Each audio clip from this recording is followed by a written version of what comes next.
Boa noite. O nosso programa de hoje abordará uma história muito importante. Falaremos sobre o ajuste individual e ineficaz no ambiente familiar. E o que tentaremos passar para vocês aqui de casa que de repente possam se identificar com a história relatada ou que conheçam alguém que tem uma história parecida é que saibam lidar com pessoas com esses problemas a fim de promover o bem-estar e qualidade de vida dessas pessoas. Abordaremos o caso real de uma família que vem sofrendo com vários problemas emocionais que acabam dificultando o convívio no âmbito familiar, né? E ao realizarmos o levantamento desses problemas, nós conseguimos identificar que no conjunto eles sofrem com agressividade, campo de energia perturbado, ansiedade, nutrição desequilibrada, medo, depressão, campo de energia perturbado, insônia, deficiência visual, agressividade verbal, preocupação, depressão, ansiedade situacional, baixa autoestima, desesperança, introvertimento, risco para a esquizofrenia, a própria esquizofrenia em si também, risco de angústia espiritual e medo. Ufa, né? Quantos problemas! E ainda tem a dependência química, né, Carmen? As técnicas que falaremos aqui para a tentativa de um plano terapêutico são todas baseadas no DE, Diagnóstico de Enfermagem de Nanda, que nos mostra o que fazer e como fazer.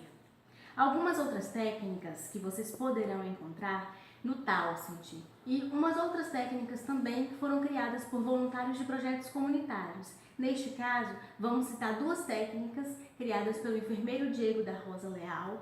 Ele já trabalhou muito tempo no CAPS, então ele sabe como abordar um paciente psiquiátrico. É gaúcho, professor da Universidade Unisul Bahia, Faculdades Integradas do Extremo Sul da Bahia, e tem também um blog na internet que se chama Chimarrão com Saúde, que vale muito a pena conferir. Visitem o blog, viu? E diante de todos esses problemas elencados, né, nós vamos tentar bolar um plano de cuidado para essa família, com intervenções, implementações baseadas todo no DE, como o Caliandra já citou. Sim, Caliandra, mas assim, como podemos fazer para a melhoria do quadro, por exemplo, de ansiedade que essa família vem sofrendo? O primeiro passo é você avaliar o nível de ansiedade. No caso da família, diante de todos os problemas que foram elencados agora, nós vamos tentar bolar um plano de cuidado, né, para atender essa família, com intervenções, implementações, e todos serão baseados no DE, como a Caliandra já disse. E assim, Caliandra, como você acha que a gente pode estar trabalhando no que diz respeito à melhoria do quadro de ansiedade que a família vem sofrendo?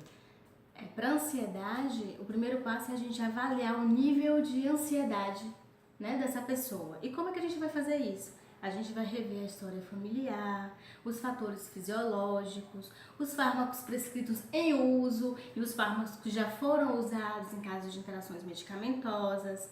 A gente vai identificar a percepção do cliente quanto à ameaça apresentada.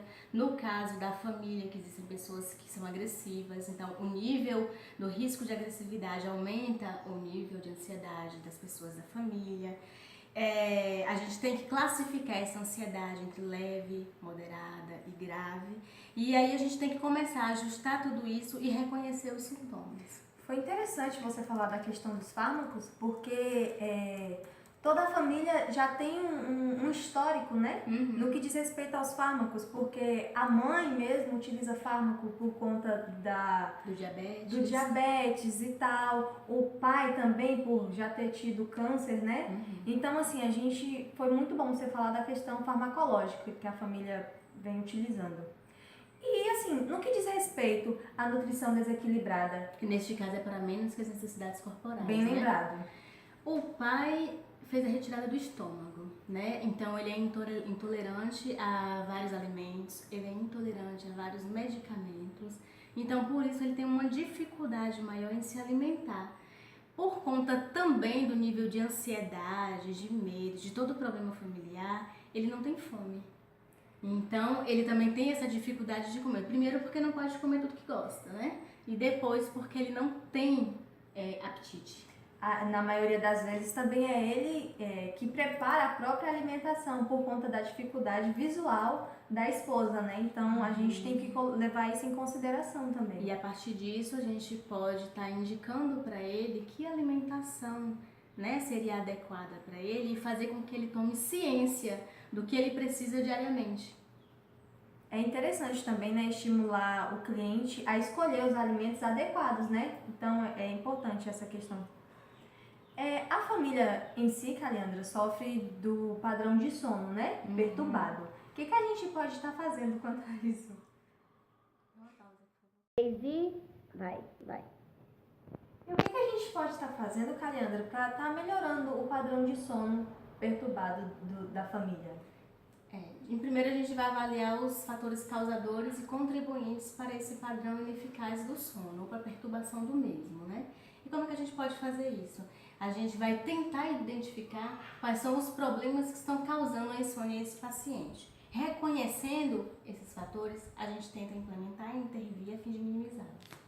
Até porque o padrão de sono do pai mesmo está relacionado às responsabilidades de cuidar de outras pessoas, né? E a gente pode evidenciar isso pelo sono dele que é ineficaz. E como é que a gente pode estar fazendo isso? A gente pode estar ajudando o cliente a estabelecer os melhores padrões possíveis para ter um sono agradável e tranquilo. Existe também uma técnica que não está no DE de Nanda, que está numa técnica feita por Diego, o enfermeiro Diego Rosa Leal, que são as massagens terapêuticas, Ajudam muito. Caliandra, a produção está me avisando aqui que nosso tempo está acabando. Então eu queria que a gente falasse sobre mais um problema e fizesse as intervenções e implementações desse problema para a gente estar finalizando o nosso bloco. Qual o problema que você está querendo abordar, Carmen? Vamos falar sobre o campo de energia perturbado dessa família, que é um fator bem interessante. Na verdade, a gente sempre tem que priorizar os fatores contribuintes, né? Então, determinando os fatores causadores e contribuintes, a gente pode fazer de que forma? Rever a situação atual e as preocupações do cliente, oferecer ao cliente a oportunidade de conversar sobre a condição atual, né, do seu estado emocional, e de outras informações relevantes, né, para que a gente possa prestar atenção, gestos corporais, tom de voz e as palavras escolhidas para expressar sentimento ou angústia. Continua. Bem interessante isso aí, essa questão de avaliar o campo, né, desse paciente, toda essa energia que ele transmite é bem interessante. A gente tem que ver também a motivação dele, né, de querer se tratar, para que esse problema se minimize.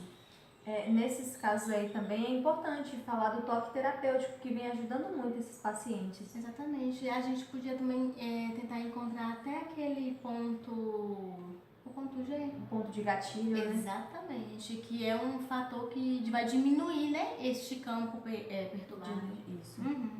A gente pode realizar a intervenção terapêutica, explicar o processo do toque, responder as perguntas conforme o caso, porque aí a gente pode evitar expectativas dos sinais e sintomas da doença. A gente vai conversar com o cliente sobre os resultados de sua variação, né? E a gente ajuda ele a realizar exercícios para facilitar a centralização e aumentar as chances de autorregeneração, melhorar o conforto e reduzir a ansiedade. Tem a técnica de respiração também, Carmen. Que é bem interessante. Exatamente.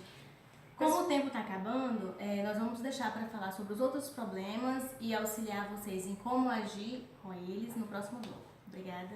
Até o próximo programa. Boa noite.